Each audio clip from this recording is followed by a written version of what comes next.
তার ওই সুন্দর হাসি নিয়ে আমি আমার জীবন পার করে দিচ্ছি। একটি মেয়েকে পটাবার জন্য আমি বিতর্ক করেছিলাম, সে আমাকে পাত্তা দেয় না, সে আমার দিকে তাকায় না।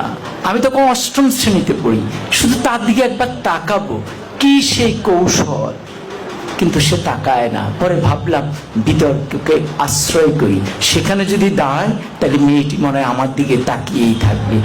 এই আশায় আমি বিতর্ক করেছিলাম। এরকম আশা নিয়ে একবার আমি সিলেট যাচ্ছিলাম, তখন আমি আর অষ্টম শ্রেণীর বালক নই, এয়ারপোর্ট স্টেশন থেকে উঠেছি। তো যাওয়ার সময় ট্রেন, সকালে সিলেটের ট্রেন, আমি উঠলাম, উঠে আমার সিটে গেলাম, দেখি আমার একটি সিট, সামনে আরেকটি সিট, মানে ডাবল ডাবল না। পরে কেউ আসে না, পরে একটি মেয়ে আসলো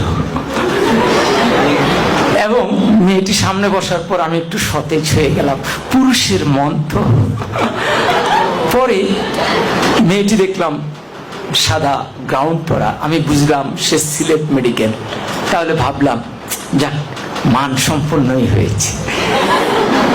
এরপরে ট্রেন এগিয়ে যাচ্ছে, আমার মনে কত কিছু আসে, কত ভাবনা আসে, কিন্তু আমি তো কথা বলতে পারতেছি না, খুব আনইজি বোধ করছি। কি করব? ট্রেন যায় ভিড়লো আখাউড়া স্টেশনে। তো পরে আমি আখাউড়া স্টেশনে গেলাম, যাওয়ার পর হঠাৎ আমি তো মেয়েটার দিকে তাকানোর চেষ্টাই করি, কিন্তু মেয়েটা করে কিনা আমি ঠিক বুঝি না। তো হঠাৎ করে একজন আসলেন, এসে বললেন, ভাই লাগবে? আমি বললাম না, আমার তো খেয়াল ওই মেয়েটির দিকে। এরপরে উনি একটু দূরে গিয়ে দাঁড়ালেন। এবার আরেকজন আসলেন, উনি এসে বললেন লাগবে? আমি বললাম না। এবার উনিও গিয়ে দাঁড়ালেন, কেউ যাচ্ছেন না। তৃতীয় একজন একটু মোটা, সে আরেকটু ধমকের সুরে, লাগবে?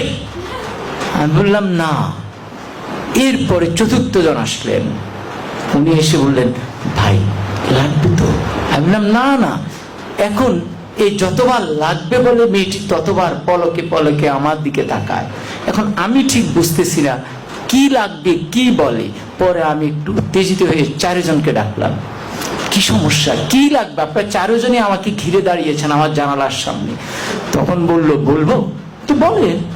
বললো, ভাই আমরা হিরোইন বিক্রি করি, আপনাকে দেখে মনে হয় দারুণভাবে আপনি হিরোইন ছিলেন।